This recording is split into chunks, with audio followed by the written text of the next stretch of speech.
Hey, what is up, guys? It's Guildspire here, and welcome back to Champions of the Fog. I am joined here today by Gannicus. How you doing today, Gannicus? Yo, Gilspire, I'm doing fantastic. I am super excited to see these two teams come at it today. That we got a good matchup today. Yeah, no, very excited indeed between Cookies and Cerebral Assassins. Two very, what I would think are two very killer-sided teams. And so it's going to be interesting to see what the match is going to look like between these two sides. And if the survivors are going to be able to pull the weight that they need to kind of get that edge early on. But with that being said, you know, we are jumping into some Wrecker's Yard to start off with. For those who are not aware and might be a little bit confused, Wretched Shop was disabled, at least as far as comp play, both here, DBE, and other leagues, because main palette apparently is bugged. So you either can't drop it, or if you do drop it, you can't vault it. So good stuff there. Yeah, man, it'll be interesting to see what happens this matchup, though. I'm excited. Well, kind of like you said, though, these are kind of killer-heavy teams. They both won the first week, so you know, can the survivors make it happen in this kind of map? Yeah, no, absolutely. Especially if Wrecker's Yard, where the middle of the map is basement, as we've talked about many times before with Wrecker's Yard, it ends up in a scenario quite often where, you know, basement is played heavily around. We've seen agitation used in some cases to ensure that, in fact. Yeah, absolutely. Do you think we see that kind of play today, though? I mean, we saw it again, you know, this morning with Simple Text versus Undyne Alliance, especially Undyne Alliance on Bubba. Really did make use of that basement to their fullest. So I imagine that we do see that again here as well. Yeah, if we see some agitation, that's going to be exciting. It'll be exciting to see how the survivors are able to handle that pressure. That's what it all comes down to. It's like, hey, what do we do, and do we execute our plan? You know, you can't crumble under that sort of pressure, especially if the killer has enough time to take someone in the basement, get somebody else down. You know, those are the nitty-gritty situations that I'm excited to see as far as what happens with our survivor team. Yeah, absolutely. So, you know, moving away from the game and what's going on there, you know, I know that Vader and I talked about it briefly before on our last match with Simultex and Undyne Alliance at 10. What are your thoughts with the most recent part 1 of 2 update with the Trapper buff, the Spirit nerf, and the tweaks to add-ons and perks? I want to get your thoughts as well. I'm not gonna lie to you. I feel like everybody shouted hooray when they saw the Trapper getting a buff. It's about dang time for the Trapper to be getting some love. DBD's favorite killer, or original killer, has a little bit of love shown towards him. I'm looking forward to see the combinations of being able to have all your traps, you know, in hand, that sort of thing. The Spirit nerf, I don't know. I'm a little bit, I guess, 50-50 on that, to be honest with you. I like the ability to see the dust up and things like that, but I don't know. I'm kind of a memer, so sometimes I like watching the non phasing plays work out. You know what I mean? I did think the changes to the add-ons and things like that. It's good stuff, man. I'm also looking forward to seeing what part 2 will do as well.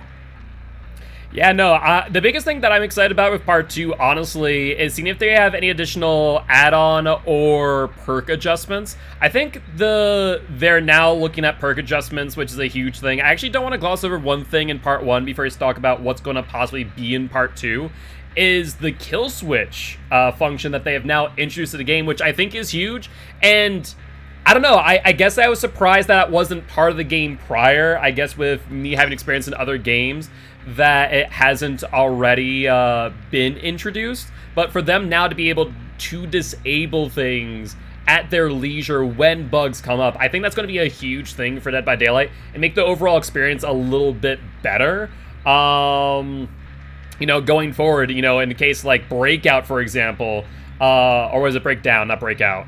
Breakdown, for example, where I remember playing on the game, and literally I had to let 4 survivors bleed out on the floor because they had taken away all of my hooks. I'm like, well, you guys did this to yourself, and if you want to throw salt in post game, that's on you, not on me. Like you dug your grave, now lay in it.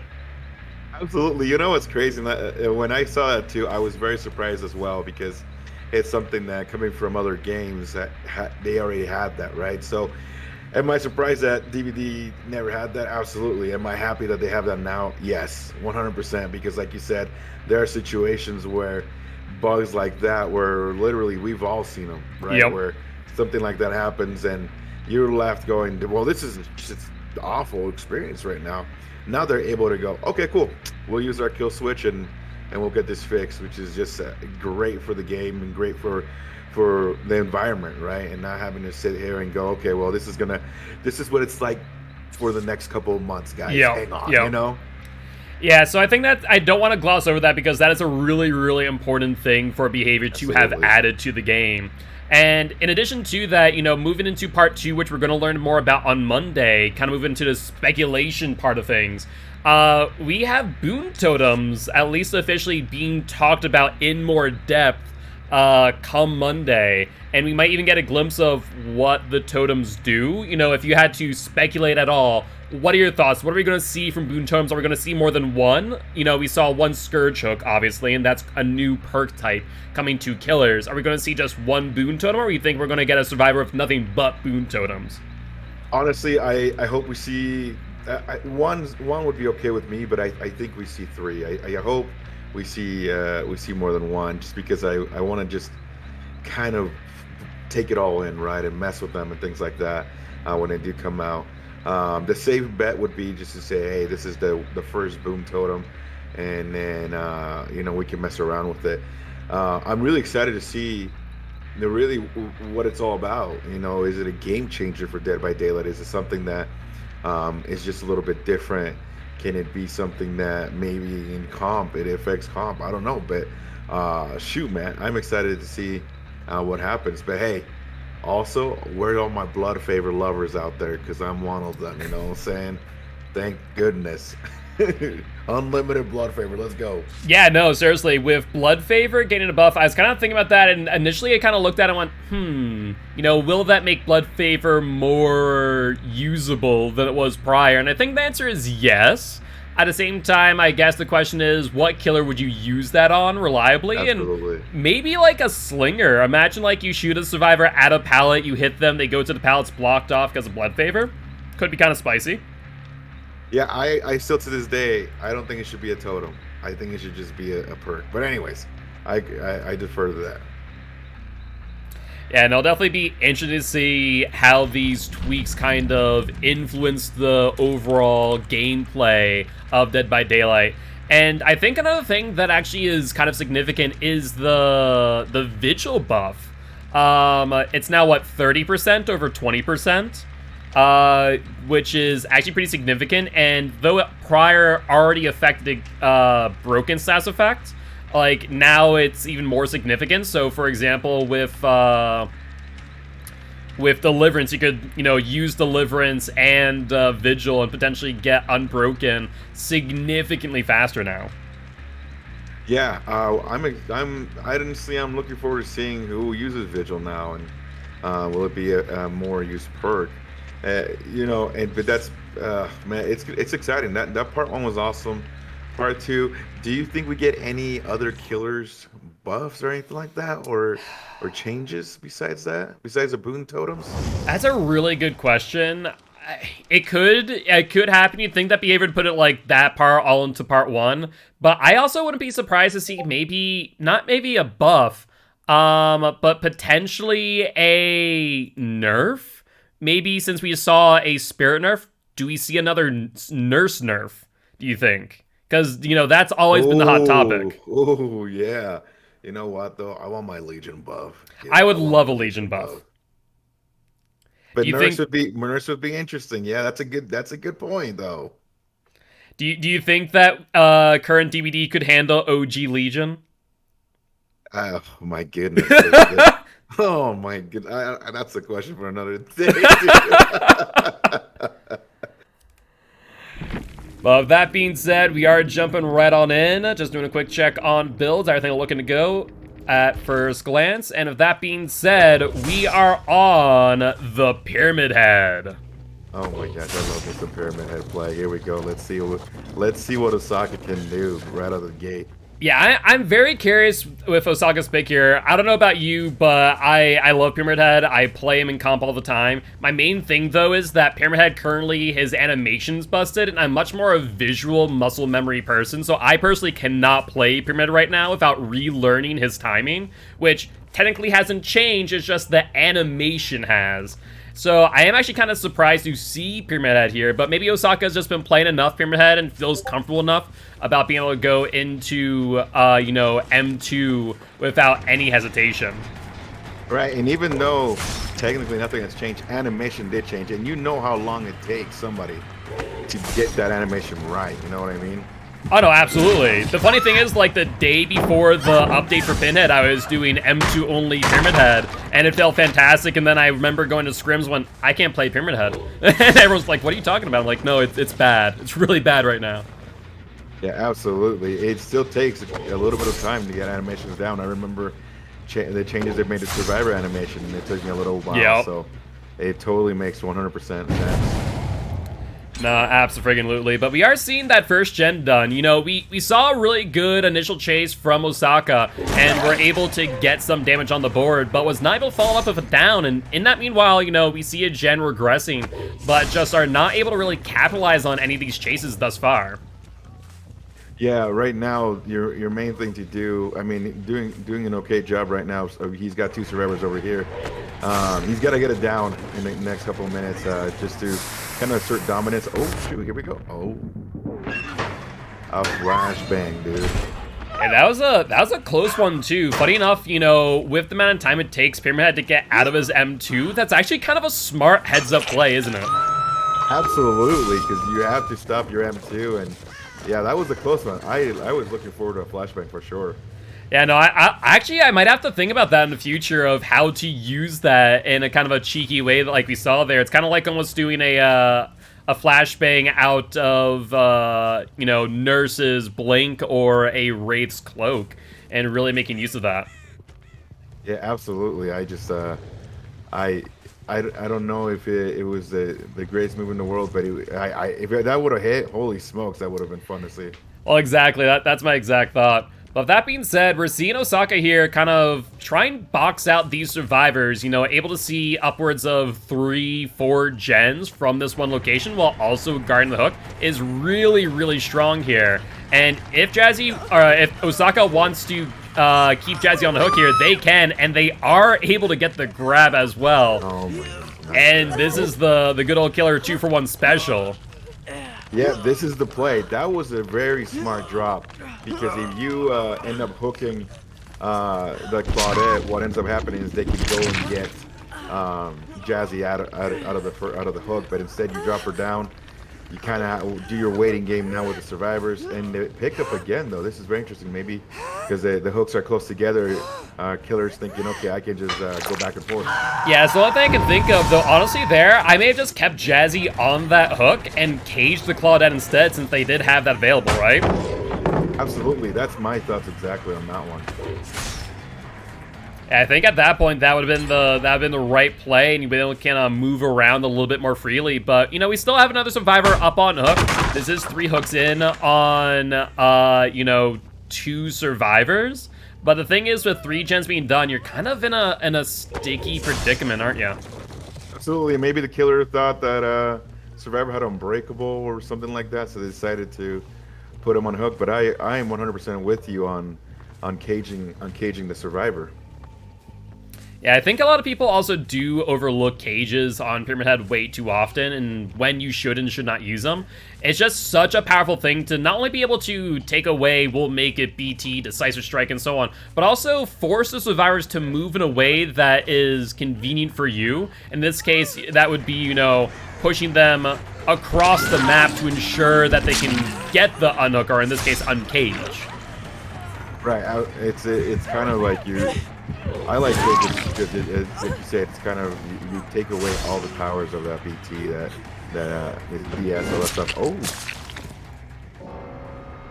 and Jazzy's the first one out, Bill. Yeah, I mean, it was an interesting play to be the one to take the bait for the unhook there, being the one who already got pushed to second stage. And whether purposeful or otherwise, they did end up getting tormented, allowing Osaka to potentially dodge a decisive strike if that could have potentially been Jazzy's play.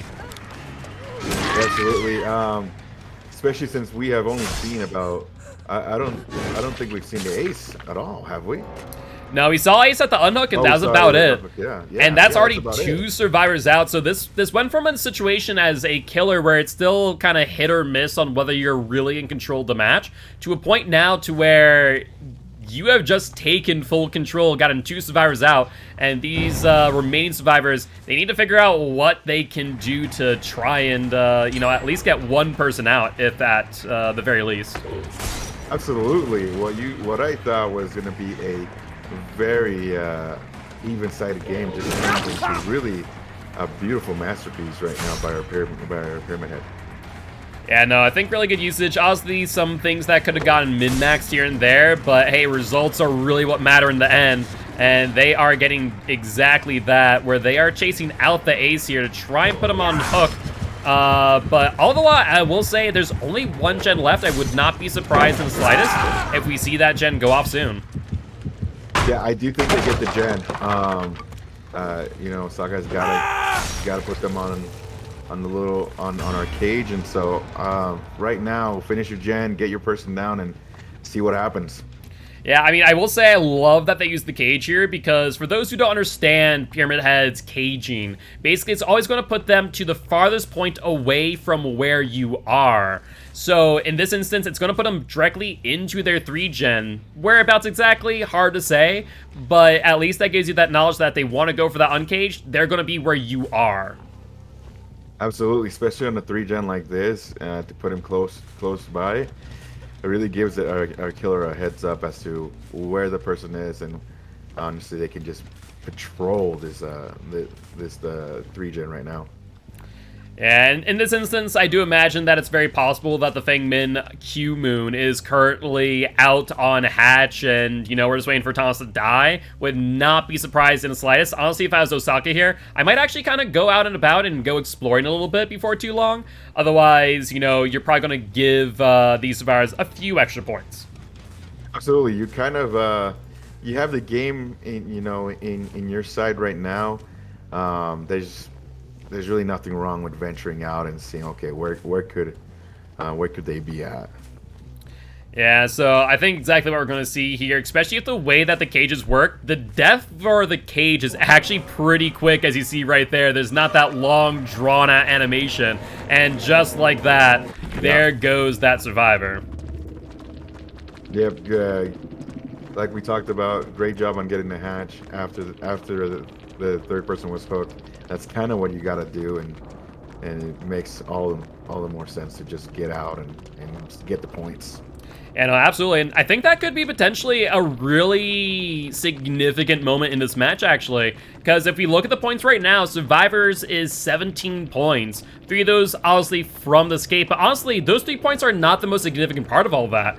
Cerebral Assassins ends with 32 points, but lost out on a potential 10 points minimum from letting that survivor escape, so it could have been a 42-14 match, which those 10 points could be the difference between a win or a loss moving into game 2, 3, and 4.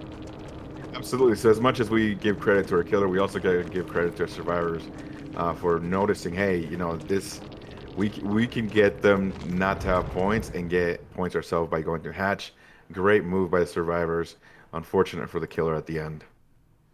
Yeah, no, absolutely, absolutely. But that being said, now we're gonna have Cookies up on Killer on. So I believe it's gonna be Jazzy here on Killer's side. So it's gonna be interesting to see what they bring to the table here and what they respond with. Are they gonna bring in Pyramid Head? Always love those kind of tit for tat games where it's like, okay, you bring this, we bring this. Or what do you guys think? What do you think they'll bring? Yeah, man. If we see another Pyramid Head, I'm looking forward to see if we can have the same repeat game. It's going to be really interesting strategy wise, especially seeing Cerebral Assassins from a survivor side. Really, Cookies was able to handle that late game pressure, right? Instead of going for the save, they said, you know what, we're going to cut our losses, we're going to get some points, and we're going to, uh, live another day. And it'll be interesting to see what Cerebral Assassins does. Do they go for the unhook if they get into a situation like that? Do they do the gen because they only had one gen left? It's gonna be really interesting. Killer wise though, um, I'm excited to see if they do bring Pyramid Head or someone like that. I don't see any type of need to bring an S tier killer right now though. Do you, Ghostwire? I mean, when you are currently in this position, if we're looking at the points, it is a, 15-point match. I don't think there's really a need for it. Maybe going to game 3 if things don't go your way, then maybe. But going to game 2, I'd say, you kind of have your options open to you. And it does come down to how comfortable Jazzy is going to feel on Killer against Cerebral Assassin's Survivor side. Absolutely, and they gotta. I mean, honestly, this lead isn't big enough, right? If you're Cookies, you gotta go. Okay, cool. We did our part. Now we got our elite, killer, who's going to, hopefully take us over and, either tie this thing or just build a lead, right? That's what you got to be thinking right now and going to it. So, like you said, I don't think we see an S tier type. Maybe we see a like for like, which is Pyramid Head. But right now, even though Cookies is down a little, I still think they have to keep their heads up because now it's their turn to kill, and this is where it could change big time. Yeah, no, absolutely. And with that being said, going back to when talking about S and A tier killers, there's a lot been discussion. We kind of mentioned about the update before. I want to get your thoughts. With these most recent Spirit changes, what's your prediction? Do you think Spirit stays S tier? I mean, you still gotta respect Spirit. I would still put her in the S tier category. Her phasing's still great. You can still mind game. You can still do your thing, but I do think it drops her a little bit of a notch. I know Nurse is really the main go if you want to slap around, but I've always put Spirit and Nurse around the same category. Now I would have to say 100% Nurse is on the top, alone in the hill. Spirit just a little bit on the side of the hill right now. Yeah, I think I'm there with you. I don't think that a lot of people kind of going full on and saying Spirit's dead, she's trash tier now. I'm like, okay, hold up one second. I don't think she's that bad. Even if these changes, and maybe, who knows, maybe once the update hits, we might say otherwise. But I think, just based on the fact of it being Spirit and you not really being able to see where she's coming from, unlike, if she was going to have a aura kind of like Wraith, that's one thing, because you can physically see where she is without any hesitation, be able to drop pallets and so on. Whereas Absolutely. with Spirit, she still has that ability, even though you know where she's coming from, you're not going to be able to see exactly where she is, and so she still has that up on a lot of other killers. But I definitely feel that it is possible to say that I think maybe Blight might now be ahead of Spirit when it comes to tier lists. It might go Nurse Blight Spirit now instead of Nurse Spirit Blight. And before, you could very easily argue that Spirit was better than Nurse. I still would disagree every time, but I'd still say there was that argument to be had. Absolutely. I honestly believe the same reasons that you said are why Blight would probably be up there for me too. Because yeah, I do think it drops Spirit below Blight, but like you said, her phase is still it's something that you gotta prepare for, right? Like, you know what though, they nerfed her, bring back prayer beats. Okay, I know people are gonna kill me for bring back. You're not wrong. I mean, back. we are seeing some interesting add-on changes, and I think that's something that I really do like, that they're starting to look at add-ons that killers are not using or that is never used and change them. I think one of the things that they need to do, like there's a few other things that I'd love to see when it comes to add-ons, remove all of the blood point meme bonus add-ons. I know some people not like that. Some people like them because, like, oh, padded jaws trapper is funny. It's like, yeah, at the same time, who seriously uses padded jaws? Answer is no one. Unless you're like, Ghostfire. Come on, man. Save the best for last, Trapper. Confetti clown, come on, man. I love my confetti clown. The confetti clown is actually kind of cute. I will agree. No, but I do agree with you on that. I would love a way to just, you know, I know this is out of left field, but I would love a way to just get more blood points by selling the stuff I don't want. That would be amazing. I have so much stuff that I never use. Absolutely. We're talking about add-ons that are memey and no one uses. Like, literally, I have hundreds of those. I wish I could sell it back for more blood points. Yep. No, that'd be actually a huge thing. I think another thing, much like how the Moonlight offerings went the way of the Dodo, I think so too should the Mercury agents, because like I think whenever I see a Mercury agent, I just go, oh, they don't have any more blood point offerings. Like, that's the only thing I can think of. Yeah, absolutely. I'd love to see that. You know what, though? The cool thing is that they dropped this patch, and now basically they're saying, hey, you know, a couple more days and we're going to drop another one, which is, it's really fun to see. And like you said, you know, they're going through killers and things like that, but that's a lot of killers to go through. You know, yep. and to fix things up and things like that, and it's a long time coming. So I'm excited to see what they have up their sleeves on Monday. Yeah, it's definitely going to be interesting. So I'm really excited. I'm sure we'll have a lot to talk about next Saturday, Sunday, with these changes coming to the game. But with that being said, I do believe that we're going to be jumping on into game number 2 here in just a few moments. I believe these survivors are just about to ready on up. Yeah, and like we talked about, game 2 is really where you set you kind of put your foot down and, you know, plant your flag and say this is our game. It's always been kind of that game changer game where it can go either way, but once the game's done, usually the one that wins game 2, they have a pretty good stranglehold on the rest of the series.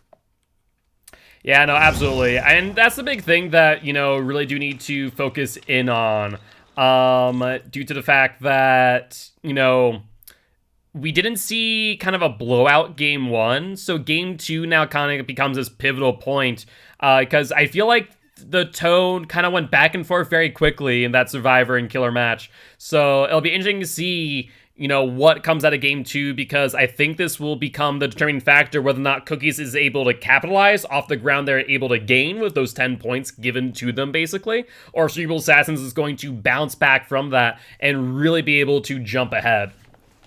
Absolutely, and like you said, it's even though they got 2 quick kills, the gens were still popping, right? They were able to get hatch, and so it's anyone's game right now. Absolutely, but that being said, we're jumping right on in, and we are seeing the twins. I'm excited to see what happens with Victor here. This is a very, you know, nice twins map, and so we'll see if they can take advantage of Victor and get some easy downs at first. Yeah, no, absolutely. I'm very curious to see here. Obviously, Jazzy seemingly saw 2 survivors there in the corrupted zone, but did not really pursue them whatsoever. Not sure if that was a strategic choice and wanting to check the totems first or what. But with that being said, it does look like they're moving out now in an effort to pressure this active gen. Yeah, absolutely. I'm very surprised as well not to see Victor come out and play. Yeah, because that would have seemed like it would have made sense to me as well, right? Might as well bring Victor out, kind of sentry there in the middle, and, you know, gives yourself time to kind of guard your totems as well all the while. But we do see a quick hit here on Scuba Steve, but not sure if they were able to follow up on him and are able to identify where, and not sure what happened there. Hard?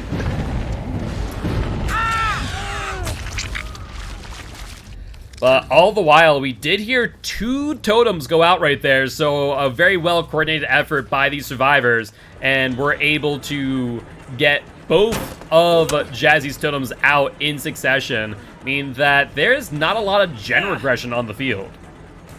Yeah, not at all. The great thing that Jesse's got going for him right now, though, is, or for them right now, is the fact that he had three survivors around him. Yeah, no, absolutely. I mean, that means that there's going to be very little progression on the gens as is. And one of the beautiful things, though some survivors might disagree, about Twins is the fact that they're able to, sit in that basement and really apply pressure from afar, all the while guarding that hook. So these survivors are definitely going to have to figure out a way to get down there and get Scuba Steve out before they hit second stage.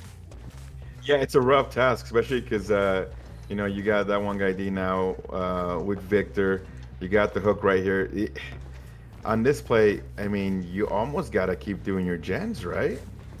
Yeah, I mean, that might be the best play. Just let Scuba Steve move to second stage, try and work out 3 gens, and I guess now it was going to be 2 gens, now 3. We do see Osaka going down to the basement. Will they be able to get the unhook, though? That's the question, and looks like they may have abandoned their mission. Yeah, that was an interesting move right there, because basically you don't get the unhook, you get hurt, you set up Victor for another takedown.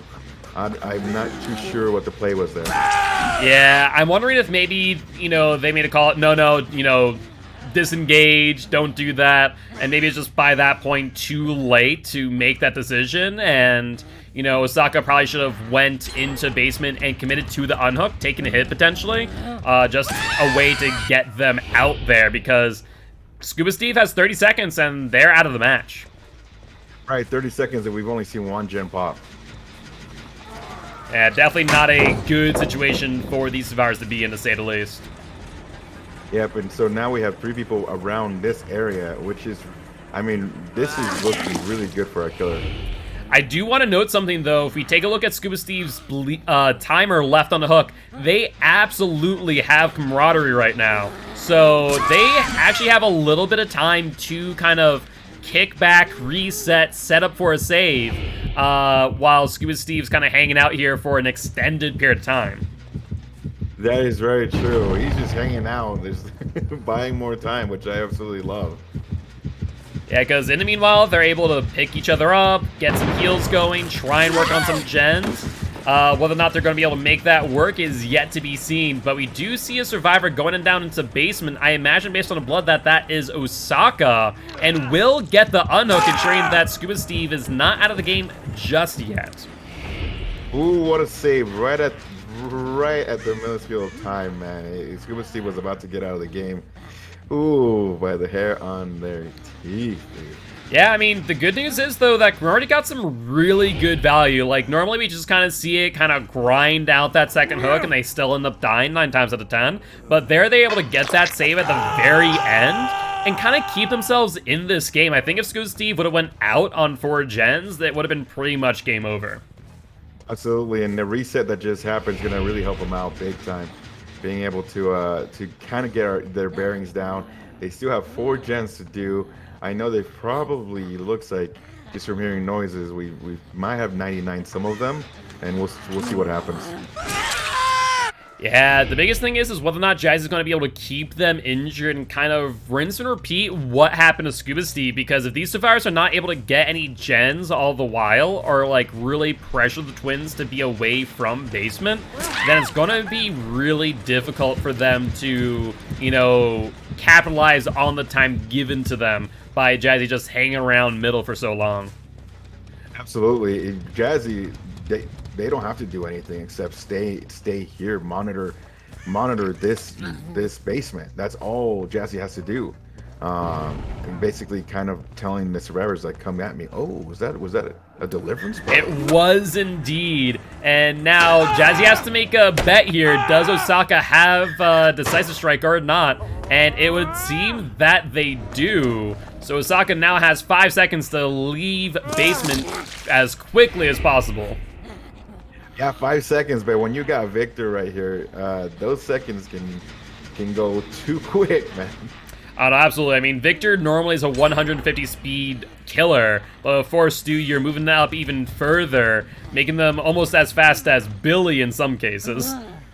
Yeah, it is a scary situation when you're trying to get away from one of the fastest thing on Earth. I would not want the gremlin chasing me down, that's for sure. Oh, and right here, though, we got 2 people going down for the Cerebral Assassins. Gen Oh, here we go, man. This is going to get spicy. Yeah, I mean, they got some really good gen pressure here, but, you know, there is now 2 people slugged at this current moment in time. And so now 3 people, if there's no Unbreakable currently available to them, this could be a very dangerous position for Cerebral Assassins to be in. Absolutely. The way that we've seen Victor use is really, really fun to see. It's just down after down after down after down. And we do see some Unbreakable plays, though. So that only leaves Osaka down on the ground, and I mean, that works out perfectly for Cerebral Assassins. Osaka's not been on second hook just yet. They were able to get that deliverance right before. So overall, good heads-up play by this team. They just need to take a moment now and reset before Jazzy's able to catch up to them. Absolutely. We're basically where we started at, like 2 minutes ago, and that for the Cerebral Assassins they'll take that. Exactly. The question is whether or not they're going to be able to capitalize, and as I say that, that is the 4th gen down now. So it's very possible that this could go either ways. I think when you see 4 survivors, 1 including on the hook, currently injured, and with Victor out and about, it does put survivors into a dangerous position where Victor can really capitalize off of this pressure. And we do see a firecracker blind on Victor, but Steve not really able to get too far away. That was a great firecracker. Great dead health that Scuba Steve goes down. So now Jazzy's got the kill right here, and because that's Scuba Steve's last down, if I'm correct, right? That is correct, and that one guy D no. coming in for a cheeky unhook, but was not able to make it happen. So Osaka will be moving on to Death Hook here in just a few seconds. And plays like that are really the make or break it, right? That right there is honestly godsend for Jazzy, because that grab, my goodness. Yeah, that grab really did seal the deal here, I think. If they just let Osaka die, they could have regrouped, picked up Steve, gotten a reset between that one guy D and the Kate. But I think in this instance now, with no Unbreakable, it's kind of game over. Yeah, absolutely. Unless there's some trickery going on. Maybe a power struggle flip-flop.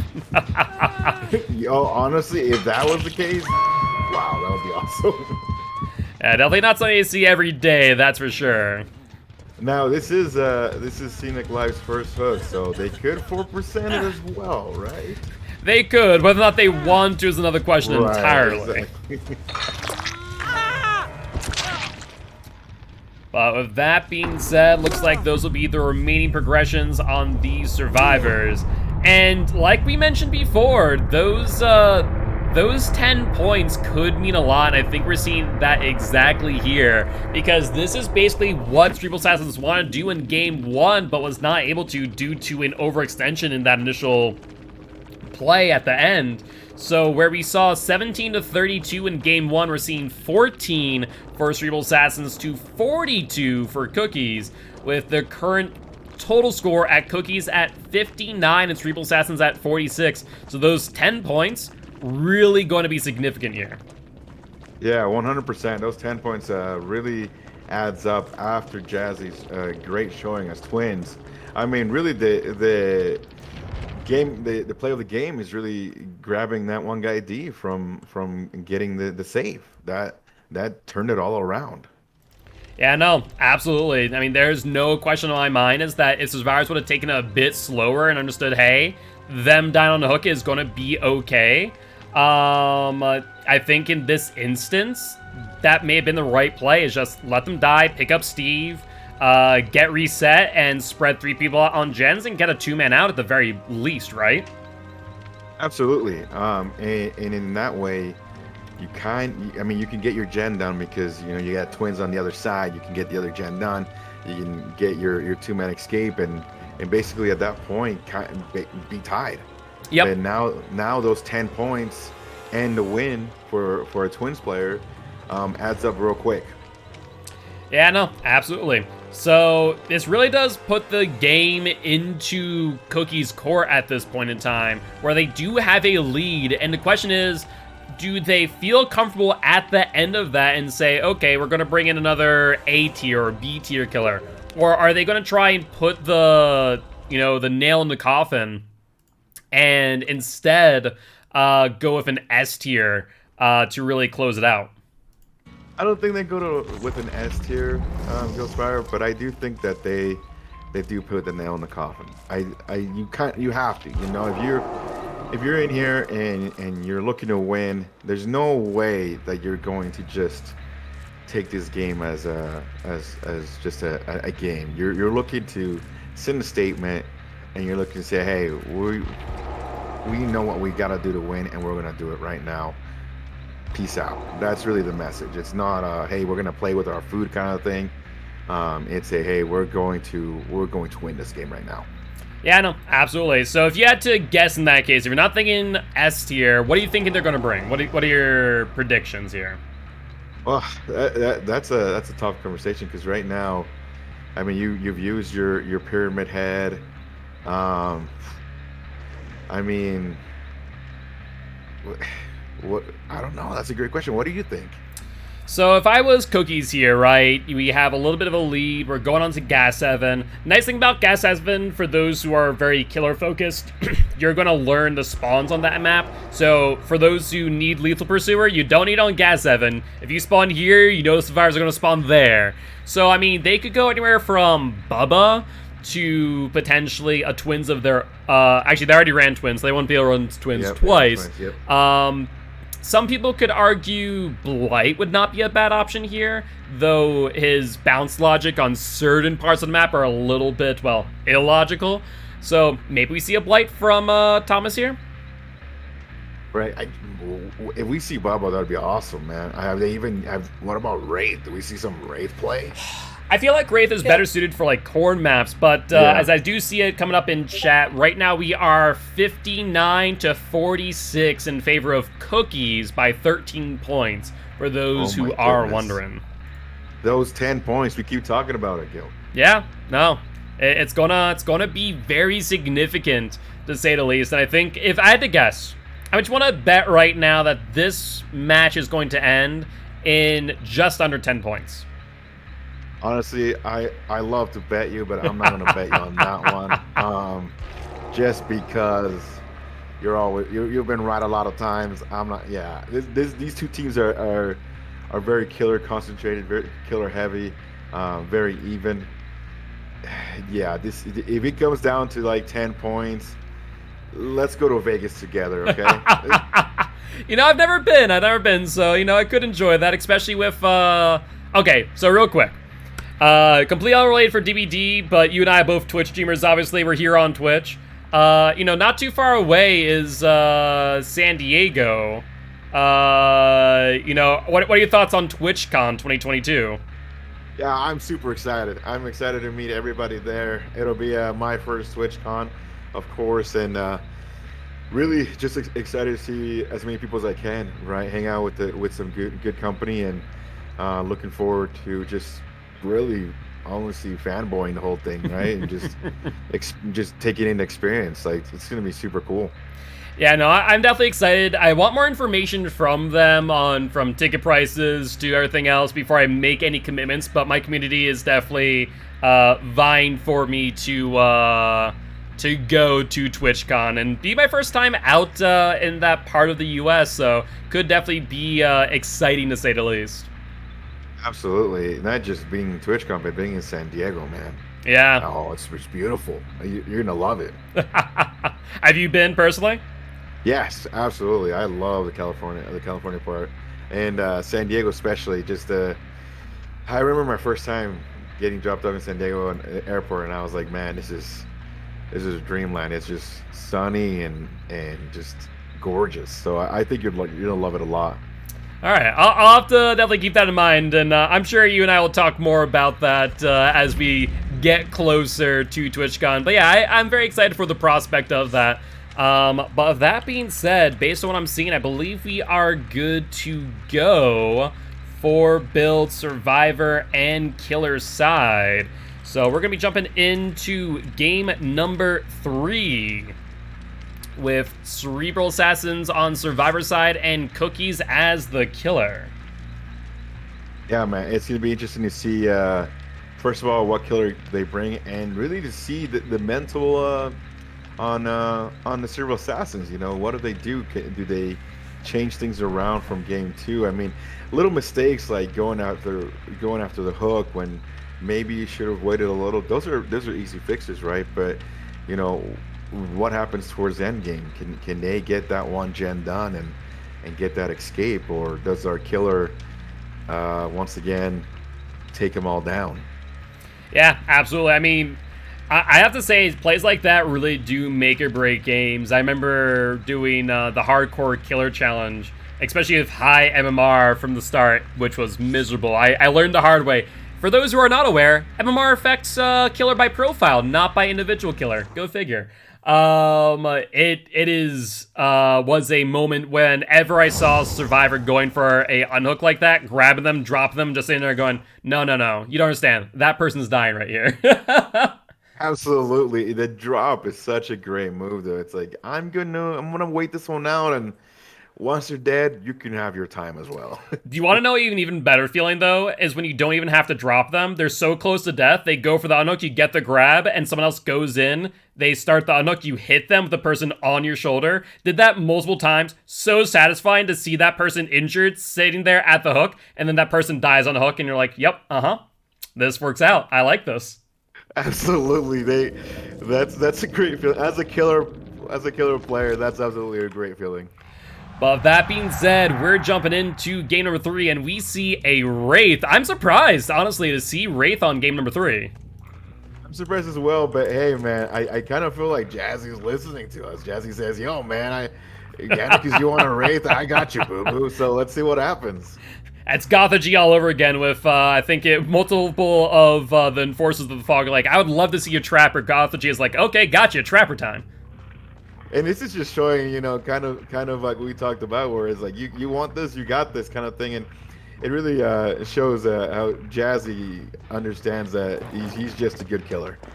Oh, so this is actually not Jazzy here. This is Thomas coming in. Thomas. But that being said, we do see an Ace here with a flashlight trying desperately to light burn the Wraith and does eventually get it. Yo, Thomas is now one of my favorites, okay? So some interesting plays there with that immediate light burn. I mean, overall, really good heads-up play. That's one of the things about Wraith that a lot of people have argued that they should potentially remove it from Wraith having light burn. But like in comp-wise, really good plays and able to capitalize on those type of moments. Yeah, absolutely. I really, when I watch people play Wraith, I sometimes kind of cringe at the burning of the Wraith because I feel bad for them. Like, oh, Wraith. You're so good. Why? What happened? You know, and I just don't know if the flashlight. I mean, if they take it out, I would not be surprised, and if they keep it on, I wouldn't be surprised. I wouldn't be surprised either. Yeah, honestly, I can go either ways. It's kind of the same way as Hag, right? You know, the flashlight burn on Hag's trap was kind of the same way because Behavior thought, oh, this kill's gonna be really good, so let's make them weak in some regard. But at high level play, it is such a punishing thing to get light burn or just to see your traps one by one, you know, get burned out of the match. That is like the worst feeling in the world when you're a Hag and all your traps are gone and you're like, I just spent 2 minutes doing nothing but putting traps down, and this person with a flashlight decided to just come in and click on that move. So, interesting play there by Thomas. We're seeing, obviously, them break that door into Garage. It's very rare to see killers actually break that door, right? Yeah, super rare. I mean, it might have worked out for Thomas right here because you have the Survivor go down. That's all that really matters right now, right? Yeah, I wonder, so I'm actually kind of curious about this because I'm kind of mapping out in my head, right? If we're looking at the RNG that they have in the middle here with the window on the back with that doorway there, I wonder if maybe it's a smart play to break that instead of breaking the door next to window instead, because if they go right, which is usually the long side that most survivors travel towards, they really lose distance in that moment rather than going left instead, which we're kind of seeing here. Absolutely. A little bit of an easier pathway, in my eyes, and now we got some pressure. Absolutely, but we also saw Repressed Alliance come into play. Now, we still see Ruin up and active, but the nice thing about Repressed Alliance, while that generator's blocked, you don't really have to worry about it regressing at all while you're off that gen, so really good usage of Repressed Alliance there. The unfortunate part is they're not able to really get back onto that gen, and meanwhile, as Thomas kind of steps away and now goes back after the Nia here. Yep, and great move, great body block right there by Osaka, being able to save that one guy D and get him to just get away, because right now Osaka's the one taking pressure. Yeah, absolutely. I do want to notice, though, you know, during this entire time, and this has been a while, there's only been one hook and one gen. There's kind of a bit of a stalemate, more or less, between these two sides. Yeah, right now we've seen kind of Osaka use the flashlight to blind Wraith, and that's so far what we've seen. Now, I am curious because there were 3 people around this side. Oh, and someone's working on Totem. And it looks like that is Ruin gone now, so that does mean a lot of that passive gen pressure that Thomas has been getting all the while is now gone. So it's going to come down to them actually committing to chases to really make use of the rest of their perks. So, I don't know, you know, this might be the turning point that these survivors needed. Absolutely. Now, you know, no Ruin. This is when the games begin. Absolutely, and attempted body block there by that one guy D, but was not able to make it work. And I love seeing Thomas here going after the hit on D immediately after the down. I think that is the smartest move, and a lot of killers kind of just, you know, get the down and go, okay, cool, I'm just going to pick up and just move on. Where if you're that close to a survivor, take your time, go for a hit, and then go back for the pickup. You know, that's going to make the survivors waste time healing at the very least. And at the very most, who knows, maybe get another down. Absolutely, because what you're doing is you're chasing the other person, which is kind of like almost a tease to the other survivors going, okay, can I pick up the down person, right? And if you try to pick up the down person, you get a hit on the other one, you come back, now you can get another hit, and it just starts snowballing from there. Absolutely. And we see a really good down here. Another deliverance play from Osaka, but we do see Pop Goes the Weasel activate on that gen. And, you know, Thomas here really starting to build up some pressure, but these survivors not taking it down line, and they are, you know, responding in kind, pretty much one hook for every one generator. Yeah, this time you kind of saw survivors go, okay, Ruin is down. You know, we can go from 4 to absolutely crushing gens now, but when you got 2 people down now, these are really situations where you got to tell yourself, okay, what do we do next? Yeah, exactly. But being a bit greedy there, we actually saw Osaka with Deliverance last game too, so it doesn't look like they really changed too much as far as builds are concerned. And we see Thomas eating that DS and losing a lot of important pressure that they needed to capitalize on. Yeah, that was a great DS. I honestly had I knew he had DS because they're in the Deliverance, but I had forgotten the timer on that DS. Yeah, I mean, at the end of the day, when it comes to Deliverance, you always have to guess, you know, do we go for the person with the broken stats effect, or do you wait out the entirety of the broken stat, which is 60 seconds, and thus the timer of the decisive strike? Yeah, and 3 people on that one gen. Interesting. We got basically 3 people on this side again, which Wraith can make up a lot of distance real quick. We'll see what happens. Yeah, I mean, if we're looking at this gen spread right now, it's not exactly the strongest in the world, but once again, we see 3 people on that one gen, and they're just trying to desperately get this last gen done. Maybe activate a Adrenaline to try and make up some pressure here. This is where Pop Goes the Weasel shows its value, right? You had 3 people on there, you lose that 25%, and now you're able to hook someone as well. That's great stuff for a killer. Yeah, if I was the survivors in this situation, I think honestly letting that gen regress 0.3% at a time would have been the play, right? But, absolutely. You know, touching that again with the killer hooking right then and there, you're taking off an additional 20 seconds off that generator. That's not an insignificant amount of time. Yeah, the killer was able to double pop that one. That's a win. Yeah, no, absolutely. And if you notice something, they still haven't unhooked yet. I'd be willing to bet, as we saw there, Steve trying to work on that gen, trying to get some progress. But it might all be for naught, as if they go for Steve, that would result in another pop. But they go for that one guy D anyways. Waiting out BT potentially and just saying, hey, let's kill them off first and worry about Steve later. Absolutely. What this gives them is a kill, and also it gives them pop again, so they can go back to one of the 3 gens and just go and pop that again and reset basically. Exactly. Looks like before Thomas just says, okay, let's pop this gen. Taking a look around, I think that's a smart heads-up play. Taking time to say, okay, do I need to go for the pop immediately, or can I take my time on this and get some gen aggression when it's, really valuable? Absolutely, and right now the play for Scuba Steve is just to waste as much time possible for the Wraith. Absolutely. And we see that flashlight from afar from Osaka trying to get the Wraith off of Scuba Steve, and does succeed in doing just that.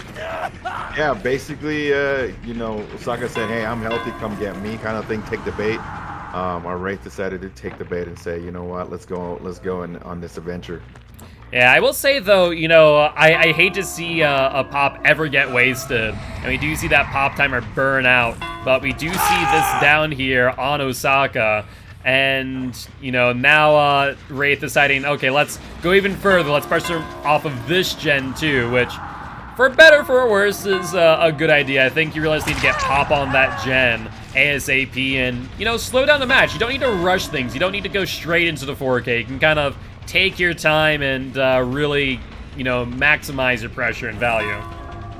Well, and the thing is that we've seen it all game that these survivors have bundled up to the gens, right? So what Thomas is saying is going, okay, I have my down. There's probably 2 people on 1 gen. Yep. So definitely a good play there, but, gave a ton of pressure there by going for Steve. I think once he got Kate and Ace off that gen, just pick up the Ace, put him on hook, get a pop on that gen, and you're kind of in business. But now I think that they actually have a potential play where they could get this gen finished before Thomas is able to get to it with pop. Yeah, I feel like you said, get a little pressure and then go back, but like we just talked about, now they got all the gens done.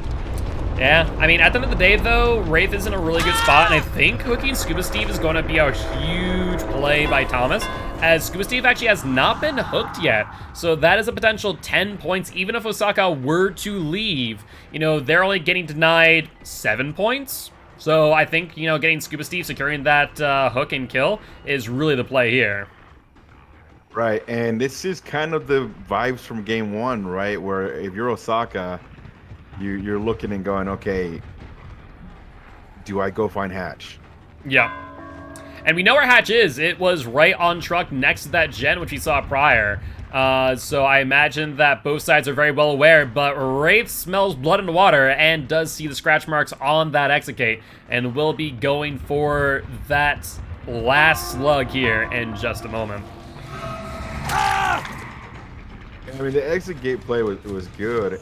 I mean, because they weren't going to hook Scuba Steve, but I don't know.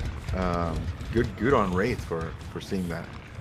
Yeah, I mean, just really good, patience there. Personally, I would have picked up Scuba Steve right then and there, put him on hook, and said, all right, you do you. I know Deliverance is out, and Osaka would have to come back to the hook, where I could then down them and go for you immediately after.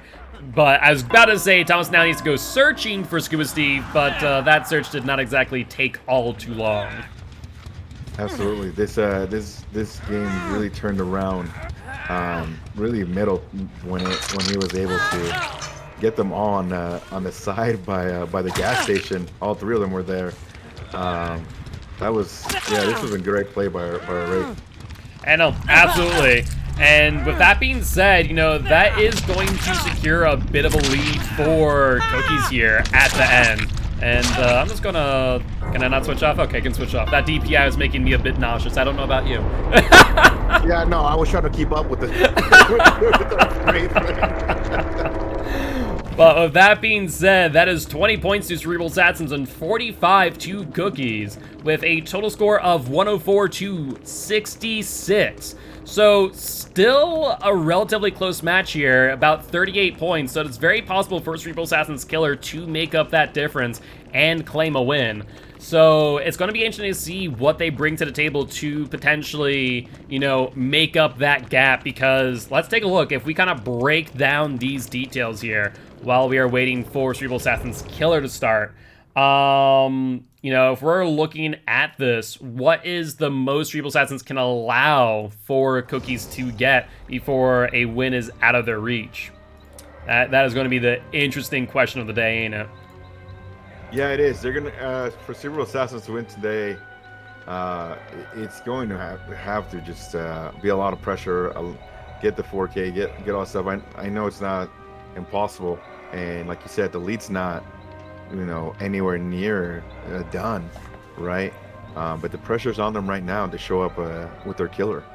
Yeah, no, and if we're looking at the scorecard right now, if we're looking at it as in Cerebral Assassins gets a full 4K, perfect 12-foot game, they need to ensure they get that before 4 gens are finished. In that moment, it'd be 113 Cookies to 114 Cerebral Assassins if they get, let's say, max progressions. In that case, yep. That might be even closer. It might have to be before 2 gens are finished. Yeah, if we're looking at that, it would have to be, if they got all progressions, they cannot allow 2 generators to be finished. Even at 1 gen, it's a tie game at 106 to 106. Yeah, that's a tough task to do. Not impossible, but you know, crazier things have happened. Yeah, I mean, we have seen 4Ks on 0 gens before, so it's not outside the realm possibility, but it definitely is a tall order to ask going into game number 4. You know, when we saw the 4K on 0 gens, that was game 1, and a great way to start off your match. But once you're looking at, you know, 4K on 0 gens on game 4, that's a lot of pressure on your shoulders. Yeah, absolutely. You've played 3 games. It's, you know, gone back and forth. And, you know, you can no longer... Game 1, you're kind of loosey-goosey, right? You're going, okay, it's, you know, I can do this. I got this. Game 4, you've been in battle. So that wears on you a little bit. Yeah, absolutely. Wears on you both in mental sense, especially when you're at this point in stage of the game, but also physically too. You know, playing pubs is one thing, but man, comp can be quite exhausting sometimes. Oh, absolutely. Are you kidding me? Comp play. I only watch and I get exhausted, man. Are you kidding me? I can only imagine what our survivors and our killer are going through right now. And I can definitely attest to that, and you know, doing commentating. It's why I went to when I made the decision to commentate all the matches for COTF, I went to my personal community and I went, so I'm not going to be streaming on weekends because I'm going to be dead tired after 5 matches. Absolutely. That's incredible. You provide the great content that you do, Guildspire, but the toll it takes as well is kind of, it's a day's work. You know, it's hard work and good stuff. It is, but it's rewarding. I do love doing this, and very happy to be here of COTF. And you know, honestly, with behavior being behavior, we have to make some last-minute changes, as we saw today at Wrecker's Yard and Wretched Shop. But it's always fun to be here, and I'm always thankful for you guys being as flexible and understanding as you are. As you know, Dead by Daylight has another name, and that is Bug by Daylight, so have to always make some last-minute changes, whether that be today or due to, you know, Xbox getting the update a little bit early. Yeah, you know what, though? At the end of the day, we're here. Exactly. You know, and these 2 teams are having a great series, and I'm excited to see what happens in this 4th game because, like you said, it's got to be a perfect game for Cerebral Assassins to get the win today. Exactly. If we're kind of looking ahead here, I will want to mention that the How Do We Get Here match versus Regicide has unfortunately been canceled. How Do We Get Here is forfeiting due to a circumstance where they do not have enough survivors to play today. So unfortunately, we will not have a match at 4-6. Our final match, however, tonight is going to be Immortal Alliance versus Monarchy at 6 p.m. CST. So definitely make sure you guys are here with for that. Let me take a look. Who's joining me today? I believe today is going to be Southern Belle Cassie, a new addition to the producer team. So definitely make sure to be here for that, and welcome Cassie to the co-host position. That's awesome. It's always great to see new people coming in. I myself haven't been here long, but I absolutely love the community and everybody around it already. I appreciate that, and really happy to hear that. And it's always good to have more people come on board because, you know, it's always nice to bring more people in and say, hey, you know, let's show you off to the rest of the comp community. Obviously great if you have comp experience. But if not, hey, you know, then you kind of introduce more people to comp, and that's kind of what we're here for, is to be the breeding ground of competitive play, where it's not the same old veterans time and time again. You're kind of getting that new blood into the mix as well. Absolutely. Gilsparrow, I want to go back to that last game, though. I do feel that our survivors could have maybe gotten out if they would have reset. I know they were hurt most of the game. Yeah, you know, that definitely is a really good call out. I saw that from High Surveillance as well in chat. I mean, it is the case, you know, Survivor health states are a lot more than just being able to take a chase. It really does result in the ability to give health states to avoid hook states and body blocking, extending chases, or in some cases, just being able to escape in the first place. So, you know, resetting more often than not, or just healing, is going to be really impactful during comp play. And I think definitely attempting to do that, though it could have drawn out the match, could have potentially also resulted in potential outs if done properly. Yeah, the worst thing as a killer when you're playing killer is having someone you hit leave and then get their health state back. Yep. That makes me sad all the time, because I'm like, oh man, I just took that chase, hit them, and now they're gone somewhere else, and now they're back to normal. Yeah, in certain circumstances, though, I will say as a killer, it's actually beneficial for that to be the case, as... you know, I always look at it as, okay, every single health state is 16 seconds, right? 16 seconds where they're off of gens, I'm able to patrol elsewhere, I'm able to focus on different hits and downs. And so a lot of people don't really look into that as much of, okay, you do you go heal, and I'm going to be elsewhere. Right, yeah, that makes sense. Especially if, like, Ruin is up during that time, too. Or even better yet, if I have Sloppy Butcher. Oh, that's amazing. 20 seconds? Cool. You go elsewhere, and I'll let that gen regress by 6% by the time you're back. Yeah, that's a great feeling. That Sloppy Butcher Ruin combo, you're just like, okay, cool, man. I'm going to go somewhere else and hit some other people. Have fun. Bye. Yeah, exactly. That's why, like, Legion is... Like, I want to see... Like you said earlier, I would love to see a Legion buff. Because I do love Legion because they have such a good way of slowing down the game with Thanatophobia, with Ruin, and the fact that their M2 applies that mending effect, that deep wound stats effect. I mean, by yourself, that's 12 seconds off the gen. If you then take time to heal yourself, you know, let's say with the med kit, that's the additional 20 seconds, that's 32 seconds off a gen while Ruin is regressing. Otherwise, you know... If you're with another person, that's still 20 seconds with two people. That's now a total of like 52 when you account for two people being off gens. That is a huge amount of gen regression going on if you can make it work out well. Whereas, you know, otherwise, and no Ruin up, it's kind of dead in the water. Yeah, absolutely. That's a lot of time to just extend the game and go other places with Legion, just stab everybody, you know. And like you said, though, if there is a Legion buff, man, I'm the first person here for it. If they were to buff Legion, what would you like to see buffed? Honestly, I've always thought of Legion. Like I used to play a lot of Legion, and one of the things that always was something that I saw.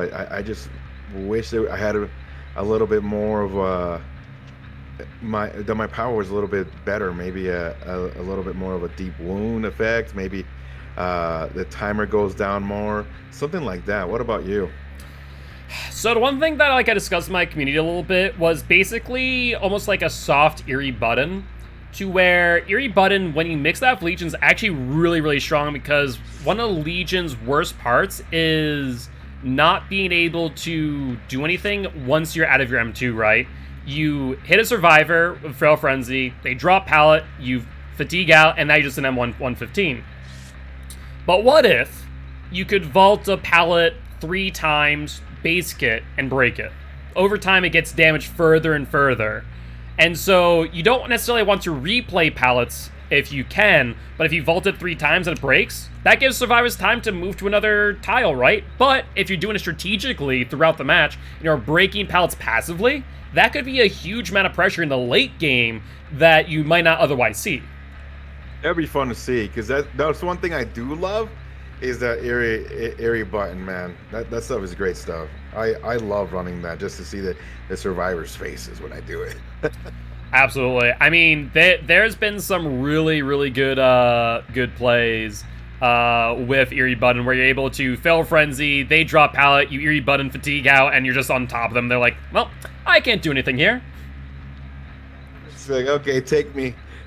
I'm yours, dude. Exactly. But with that being said, we are jumping in to this match right now. I do believe that we are good to go. And we'll be jumping into game number 4 on Gas Heaven with Cerebral Assassins as the killer and Cookies as survivors.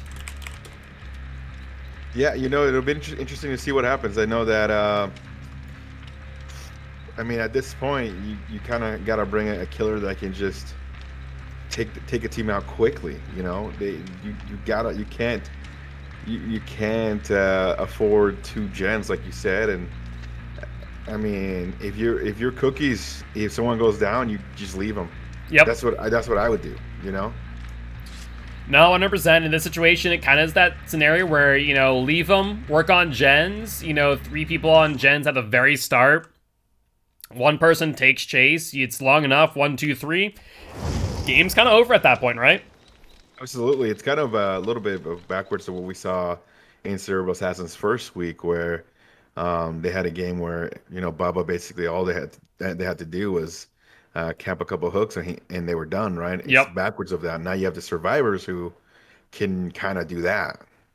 Yeah, it's going to be an interesting scenario, and then brings up that question of what killer can do that. Obviously, there's some killers that can draw out a match, but that's not what you want here. You want explosive amounts of damage. And so insta-down killers would be on the table, but also killers that are just able to have high mobility, whether that be Freddy, Blight, Nurse. I'd like to say Spirit, but maybe not even Spirit. I think you need someone who's able to just get across that map and really put on that pressure. But we'll find out in just 1 second who it is, and it is a Blight. Yep, you called it. Gilspire. Someone who can move around the map, put a lot of pressure, and just go ham. Yeah, so the question is here, these initial chases are going to be huge. And like I mentioned earlier about knowing the spawns on this map as being important, I think, Osaka may have made a bit of a misplay here at the very beginning. Because based on a spawn, I can say with certainty, they actually spawn right over here, but they might be hiding out Corrupt Intervention, which would be a huge and good heads-up play by Cookies, as they'll be able to jump on those gens as soon as they move off of Corrupt Intervention. Absolutely, waiting Corrupt Intervention and not giving a killer a head start is really a great play, and we'll see, like you said, if Osaka's able to find one of them out. Yeah, but so far coming up short, and these survivors could be on a gen as we speak, and we do see some crows go back over near that hill, and sure enough, there's a survivor and 1 totem out. As much as I would like to go for this chase here, I think pressuring the gens instead is going to be the right move. So I think, maybe Blight deciding to just take the hit, move on, kind of what we were talking about earlier. Yeah, I mean, it kind of probably, took your advice to heart, and that is, hey, I need to pressure my gens right now. Yeah, and speaking of, we already see that first gen out. That sounds like that may have been a toolbox, because that went out quick. And all they need at this point is 1 more gen, and Cerebral Assassins is in a losing scenario. Right, and that's what our survivors all they have to do as far as like game plan, right? And you know, Saka had to know that from the get-go, bringing corrupt interventions, going, okay, hey, these survivors all they need is two gens, and right now that's what they need to be doing. And we see these survivors right on this gen. Osaka kind of look around and trying to see how can I bounce over to where I need to be, and just finding no real way to make it work for them. Yeah, it's tough when you get survivors. It looks like Ruin just went down, so now it's gonna get a little bit tougher and tougher as you can't chase all of them at once. Yeah, I mean, that is a bit of a problem when it comes to killer. You are a little bit outnumbered, but a really good flick and down there by Osaka. That will be the first hook here, but the question is it a little bit too late? Right, and at this point, I don't know about you, and put it around Gilspire, what do you think you would have brought? Do you think you would have brought Ruin, Corrupt, and Undying, or do you think you would have brought maybe Threatened Tremors or something like that to slow down more? Yeah, I mean, it's a really good question, right? And trying to understand what you need to do to ensure the win here. If anything, it's arguable that maybe even something like Devour Hope might be necessary to try and get some really quick pressure. The only thing is that Blight's Blight Rush is considered M2 and does not get that exposed stats effect, so it's hard to say like what the right build is, whether you bring Tinkerer, whether you bring Pop, whether you bring Ruin Undying. I think Corrupt on any build in this scenario is kind of a must, though. That's Absolutely. for sure. I love me some Corrupt, man. That game changer for sure. Oh yeah, 110%. And so far, you know, Osaka's doing a really good job of pressuring these gens, but needs to go back to that gen that they were working on earlier, because I get a feeling that's probably 2 or 3 people on that single gen just hanging out, having a good time. The good thing is with Blight, he's able to just go everywhere, so... And this is very true. It does get a really good hit there on the Jake.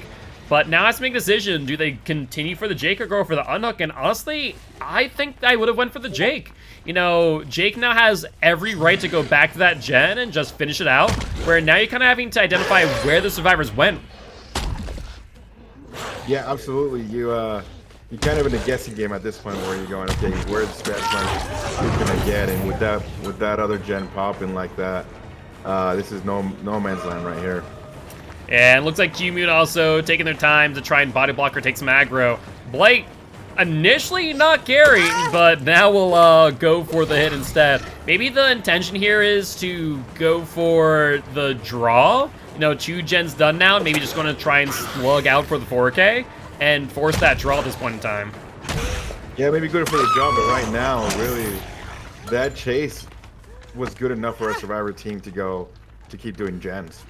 Yeah, no, absolutely. So I would not be surprised to see another gen pop here in just a moment, and Blight needs to rush around real quick, and there is that 3rd gen.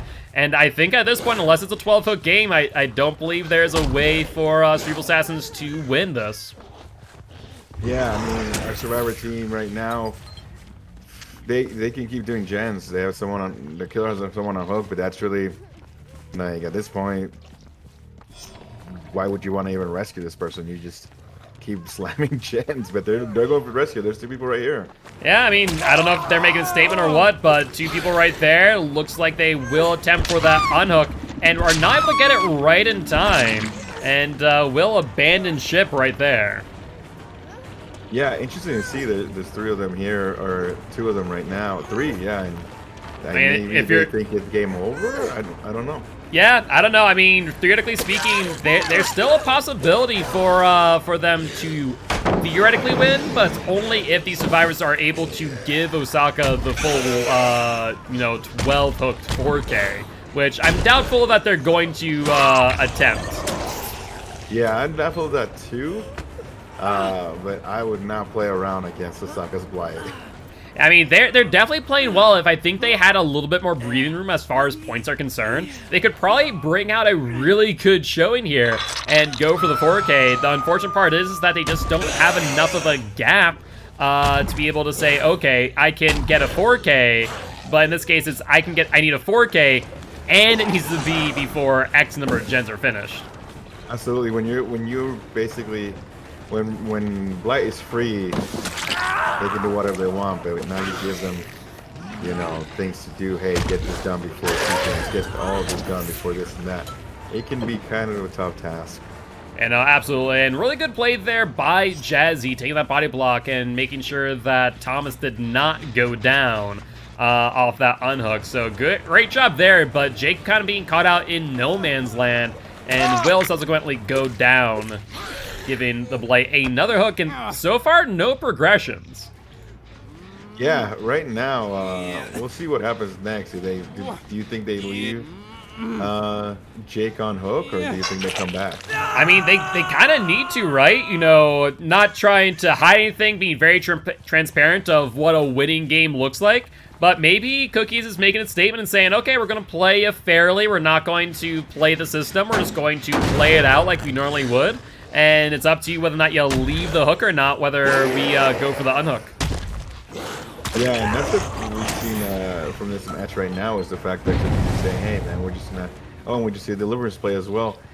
We're just going to play this game out like just a normal game. Don't worry about what we need to do to win, which is, I mean, it's cool to see. Yeah, I'd definitely love to see it. And we do see that grab out of the locker, testing the waters for that DS. And we do see it surprising. I feel like in our last games, we're looking back in season 0 as well, saw a lot of Unbreakables on the Deliverance build instead of Decisive Strike.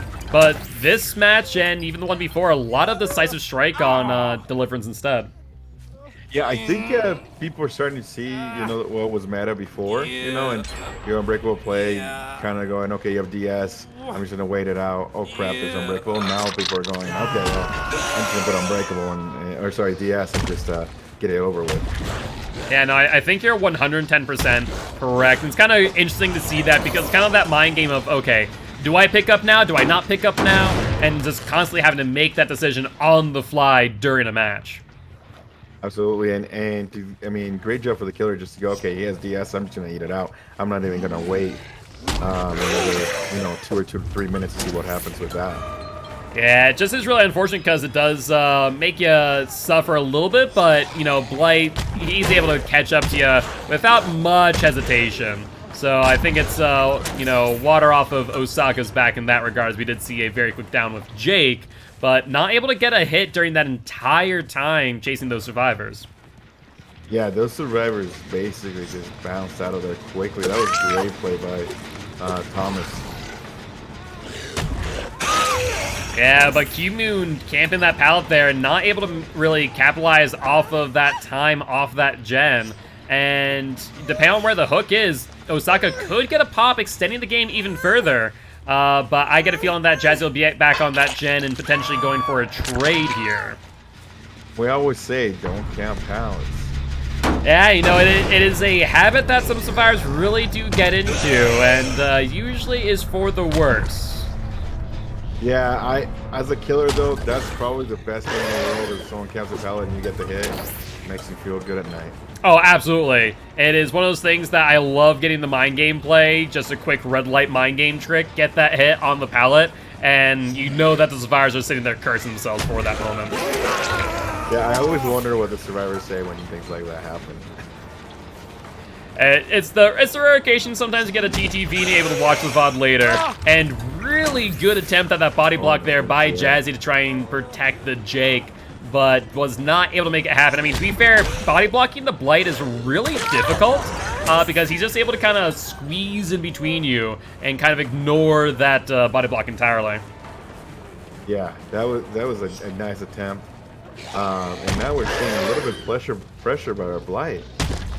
Yeah, this could result in a very close match. I don't know if it will result in a win, but at the very least here, Jake is dead on hook. They're trying to get that pickup as we speak. A's going to drop the pallet, and, once again, Osaka is going to go for the Jake and try and get them out of the match, and I think that gen that they were working on earlier is still regressing all the while. You know what? I think you're right. This will be an interesting endgame with two people left, one on hook. We'll see what happens. I mean, if we're looking at the current score, this is up to date as we speak. We're looking at 118 Cookies to 98 Cerebral Assassins. But that last gen is done. We do see that adrenaline from Jazzy. There is now potential for one of these survivors to escape during this chase, but, Blight is able to get around the map pretty quickly, too. Right, and we also saw Hatch. So I think the survivors kind of know where Hatch is, just in case, they just need to bounce out real quick.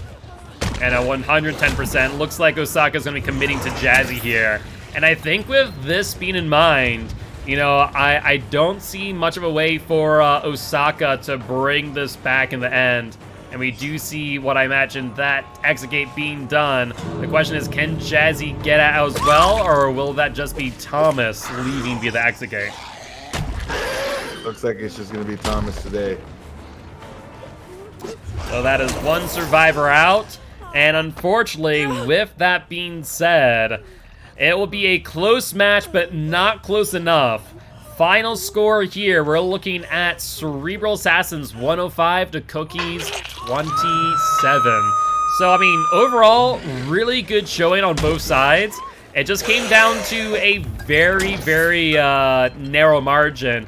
And even 10 points here, or 13 theoretically speaking, would not have... Actually, hold on one second. Would 13 points in Cerebral Assassin's favor have mattered here? If Cerebral Assassins had gotten an additional 10, that would put them to 115, then 3 off of Cookies would have put them at 24. It would have made it closer, but not that close. It would have made it closer, but I also think that it would have probably helped them out mentally. Absolutely, and repeat that? Can you repeat the final score? Yep, final score, 127 Cookies to 105 Cerebral Assassins. Thank you. No worries. Well, with that being said, GG, well played to both sides. Really good showing all around. So, exciting match, and hopefully y'all enjoyed it too. Yeah, this is a great matchup between two good teams. I mean, we talked about this. Game 3 was your game, right? Where it was a separation of both teams, and really, I mean, this was a lot of fun. Absolutely. No, always love seeing good competitive play, and as a competitive player myself, get to pick up some little tips and tricks as watching, and saw some really good stuff from Osaka's play. But with that being said, we will be ending the stream here. Like I mentioned earlier, the 4 p.m. match unfortunately has been canceled, as Had We Get Here did forfeit their match due to not having enough survivors to play it out. But we'll be back again at 6 p.m. CST for, who do I say? I believe it's Immortal Alliance versus Monarchy. So definitely make sure to be back here for that, and I'll be joined for that match with Southern Belle Cassie. But with that being said, Gannicus, if you were to have everyone here stop on by and say hi, where could they find you? Yeah, right now I'm streaming Monday through Friday over at twitch.tv/Gannicus0_0. I'd love to have you guys by. It's a fun time. And hey, follow this channel for more exciting gameplay for sure. I appreciate that. And as always, guys, I'm your commissioner, but I'm also Mark, aka Guildspire. I'm an educational Dead by Daylight player here to teach killers how to play killer and survivors how to play against killer. We'll be playing some Magic the Gathering on Monday, but come Tuesday, Wednesday, Thursday, we'll be back playing some Dead by Daylight. So definitely make sure to stop on by and say hi. But on that note, we'll see you later at 6 p.m. CST. Bye-bye!